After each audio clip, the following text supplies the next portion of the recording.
ঈদের আগে শেষ ব্যাংকিং লেনদেনে গ্রাহকের ভিড়, টাকা তোলার হিড়িক, কলমানি বাজার স্বাভাবিক।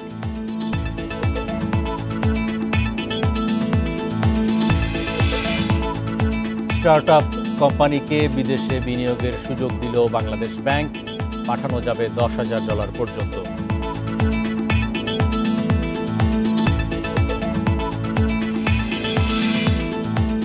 $83 কারখানায় মার্চের আংশিক বেতন পরিশোধ, পুলিশের তথ্য বলছে উল্টো, বোনাস দেয়নি 23 প্রতিষ্ঠান। এই ঈদে জামা জুতো অ্যাক্সেসরিজের ডিসকাউন্ট। আমন্ত্রণ অর্থনীতি সারাদিনে আপনাদের সাথে আছি আমি হরি সাহা। শুনছিলেন শিরোনাম, এবার জানাবো বিস্তারিত। ঈদ উল ফিতরের ছুটির আগে বৃহস্পতিবার শেষ হয়েছে স্বাভাবিক ব্যাংকিং লেনদেন, তাই ব্যাংকগুলোতে কিছুটা বেড়েছে গ্রাহকের ভিড়। তবে এবার কেন্দ্রীয় ব্যাংক নতুন নোট না ছাড়ায় খোলা বাজারে অতিরিক্ত দামে কিনতে হচ্ছে বলে অভিযোগ ক্রেতাদের। এদিকে কলমানিতে টাকার চাহিদা বাড়লেও তা স্বাভাবিক রয়েছে বলে জানিয়েছে ব্যাংকগুলো।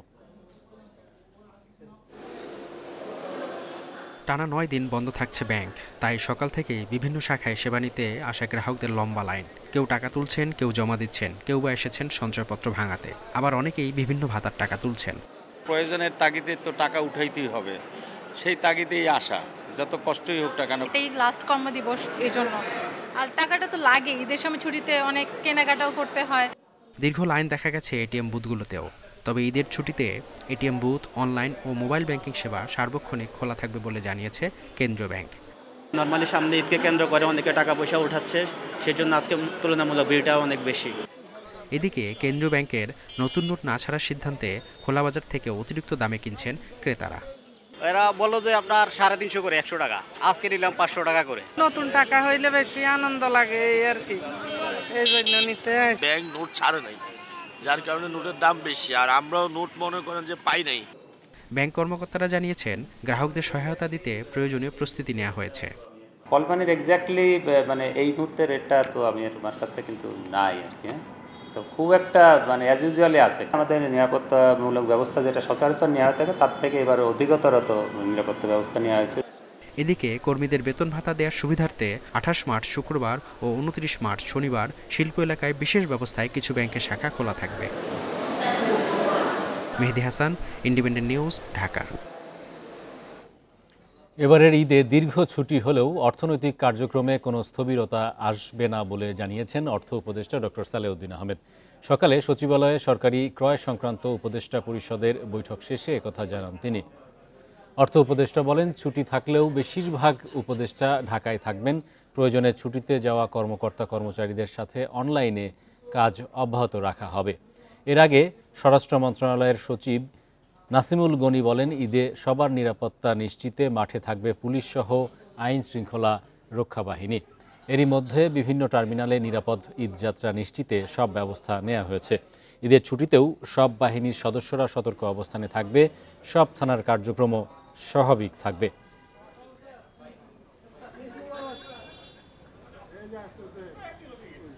আমরা সবাই ঢাকা থাকবো দু একজন ছাড়া, আর সচিব যদি বাইরে যায়ও, দেশে থাকলে তো অসুবিধা নয়, বিদেশে গেলে আমরা জুমের মাধ্যমে ইচ্ছে করি। সেটা আমি ওয়ার্ল্ড ব্যাংকে থাকতে ওগুলো অনেকগুলো মিটিং করেছি, সেগুলো অসুবিধা হবে। হাইওয়ের জন্য এক্সট্রা ভিজিলেন্স নেওয়া হয়েছে, আমাদের হাইওয়ে পুলিশ সচল আছে, যাদের গাড়ি আছে তারা খুব আরামে যেতে পারবেন, যাতায়াত করতে পারবেন। যারা কি বলে বাসা বাড়িতে আছেন তারাও ইনশাআল্লাহ নিরাপদ থাকবেন।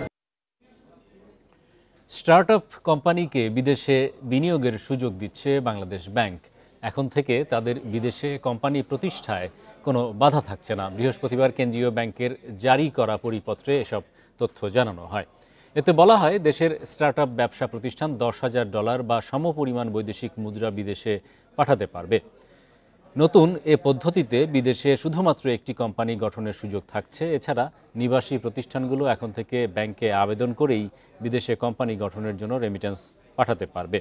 বৈদেশিক মুদ্রা নিয়ন্ত্রণ আইনের অধীনে এ অনুমতি দেয়া হয়েছে, তবে আবেদনকারীর উদ্ভাবনী ধারণা থাকতে হবে বলে জানিয়েছে বাংলাদেশ ব্যাংক। পরিপত্রে বলা হয়, এর মাধ্যমে বিদেশে ব্যবসা সম্প্রসারণ সহ বৈদেশিক আয়ের খাত বাড়বে।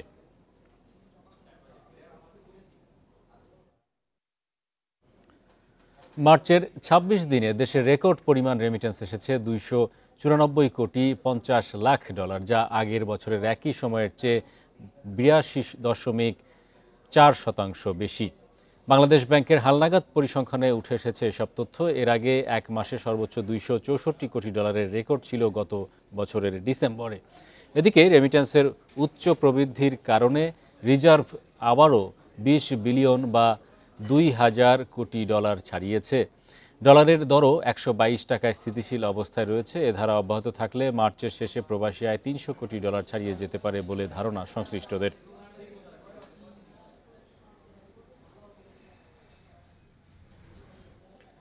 বিকাশ, নগদ, রকেটের মতো মোবাইল ফিনান্সিয়াল সার্ভিসের প্রতিষ্ঠানের গ্রাহকদের লেনদেনের সীমা বাড়ানো হয়েছে।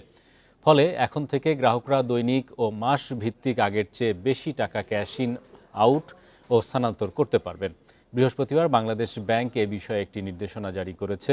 এখন এজেন্ট থেকে ব্যক্তির হিসাবে দিনে সর্বোচ্চ ৫০,০০০ টাকা ক্যাশ ইন করা যাবে, আগে যা ছিল ৩০,০০০ টাকা। একইভাবে প্রতি মাসে একজন গ্রাহক ২ লাখ টাকা ক্যাশ ইন করতে পারবেন, এখন তা বাড়িয়ে ৩ লাখ টাকা করা হয়েছে। এছাড়া এজেন্ট পয়েন্ট থেকে ব্যক্তি হিসাবে আগে ২৫,০০০ টাকা ক্যাশ আউট করা যেত, তা বাড়িয়ে ৩০,০০০ টাকা করা হয়েছে। এছাড়া লেনদেন সংখ্যার সীমাও প্রত্যাহার করা হয়েছে। ৯৫ ভাগ পোশাক কারখানায় ঈদের বোনাস পরিশোধের দাবি করেছে বিজিএমইএ। সেই সঙ্গে সংগঠনটির দাবি, মার্চের আংশিক বেতন পরিশোধ করেছে ৮৩ ভাগ কারখানা মালিক। তবে শিল্প পুলিশ ভিন্ন তথ্য দিয়েছে। সংস্থাটির তথ্য মতে বৃহস্পতিবার দুপুর ১২টা পর্যন্ত মার্চের বেতন দিয়েছে প্রায় ১৭% কারখানা। ঈদ বোনাস পেয়েছে ৭৭ ভাগ পোশাক শ্রমিক। বিজিএমইএ বলছে, সচল কারখানার বেশিরভাগই বোনাস পরিশোধ করেছে। ঈদের ছুটির আগেই পরিশোধ হবে চলতি মাসের আংশিক বেতনও। ৭০ ভাগ পোশাক কারখানার ছুটি হবে ২৮ ও ২৯ মার্চ। এবার ১১টি কারখানায় বেতন ও বোনাস পরিশোধে না হওয়ার ঝুঁকি রয়েছে। এদিকে শ্রমিকদের বকেয়া বেতন ভাতা ক্ষতিপূরণ পরিশোধ না করায় ১২টি পোশাক কারখানার মালিকদের বিদেশ যাত্রায় নিষেধাজ্ঞা দিয়েছে সরকার। রমজান মাসে এখন পর্যন্ত ২.৫ কোটি টাকা জরিমানা আদায় করেছে ভোক্তা অধিকার সংরক্ষণ অধিদপ্তর। বৃহস্পতিবার কারওয়ান বাজারে সংস্থাটির প্রধান কার্যালয়ে সংবাদ সম্মেলনে এমন তথ্য জানায় মহাপরিচালক মোহাম্মদ আলিম আক্তার খান। তিনি আরও বলেন, রোজায় দেশ জুড়ে ১,৬৬১টি অভিযান পরিচালনা করেছে অধিদপ্তর। এ সময় ৩,২৫০টি প্রতিষ্ঠানকে জরিমানা করা হয়। সরকারের সময়োপযোগী সিদ্ধান্ত, অধিদপ্তরের প্রচেষ্টা এবং ভোক্তাদের সহযোগিতায় এবার রমজান বেশ স্বস্তিকর হয়েছে বলে দাবি তার। বিশেষ করে আগাম আমদানি পরিকল্পনা, প্রযোজ্য ক্ষেত্রে কর সমন্বয় উল্লেখযোগ্য ভূমিকা রেখেছে। পাশাপাশি বাজার স্বাভাবিক রাখতে অবদান রেখেছে অধিদপ্তরের কার্যক্রম।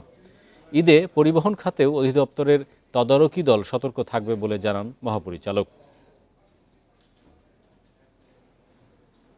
ও ঈদ উল ফিতরকে নির্বিঘ্ন করতে আমাদের দেশব্যাপী ১,৬৬১টি অভিযান এবং ৩,২৫০টি প্রতিষ্ঠানকে জরিমানা করতে হয়েছে, যার পরিমাণ ২,৮৭,০০,০০০ টাকার মতো। বাগেরহাটের মোংলা এলাকায় দ্বিতীয় চীনা অর্থনৈতিক অঞ্চল প্রতিষ্ঠার সম্ভাবনা নিয়ে আলোচনা চলছে। বৃহস্পতিবার চীনের হাইনানে বোয়াও সম্মেলনের সাইডলাইন বৈঠকে দুদেশের কর্মকর্তাদের মধ্যে এ নিয়ে আলোচনা হয়। আলোচনায় অংশ নেন বাংলাদেশ বিনিয়োগ উন্নয়ন কর্তৃপক্ষ বিডার চেয়ারম্যান চৌধুরী আশিক মাহমুদ এবং China civil engineering construction corporation CCECC এর সভাপতি চেন সিচ্যাং। বৈঠকে তারা মোংলায় অর্থনৈতিক অঞ্চল প্রতিষ্ঠার সম্ভাবনা নিয়ে আলোচনা করেন। এছাড়া বিশ্বব্যাপী সিসিইসিসি পরিচালিত প্রকল্পগুলোতে বাংলাদেশি শ্রমিকদের কর্মসংস্থানের সুযোগ নিয়েও দুপক্ষের আলোচনা হয়। এই ছিল আজকের অর্থনীতি সারাদিনে। আমন্ত্রণ আমাদের পরের আয়োজনে।